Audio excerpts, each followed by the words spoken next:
আসসালামু আলাইকুম। Education by সোনা চ্যানেলে আপনাদের স্বাগতম। আমি আজকে গরিবের মজক ভাজি করে দেখাবো। এটা খেতে এত মজা, এরকমভাবে ভাজি করে খেলে গরুর মজকটা যেরকম মজা, এটা খেতেও ওইরকম মজা হয়। এখানে আমি কচু নিয়েছি 2টা। কচুগুলোর মাঝখান দিয়ে কেটে নিতে পারবেন, চাইলে আমার মতো এরকম গোল গোল করে কেটে নিতে পারবেন। হলুদ দিয়ে সিদ্ধ করে নিয়েছি, সিদ্ধ করে এখন ব্লেন্ডারের জায়গায় ব্লেন্ড করে নেব। একটা কড়াইয়ের মধ্যে পেঁয়াজ কুচি, কাঁচামরিচ, রসুন কুচি সবগুলো একসাথে দিয়ে একটু ভেজে নেব। আদা বাটা, একটু রসুন বাটা দিয়ে আবার একটু নাড়াচাড়া করে ভেজে নেব।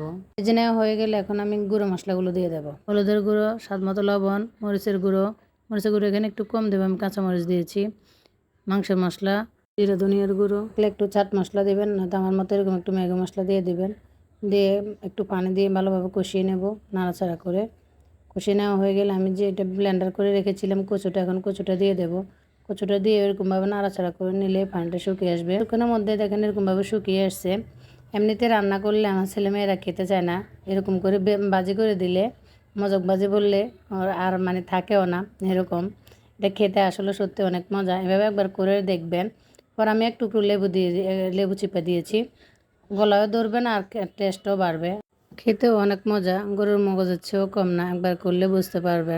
গরিবের মজক ভাজি বলে কথা। আসসালামু আলাইকুম।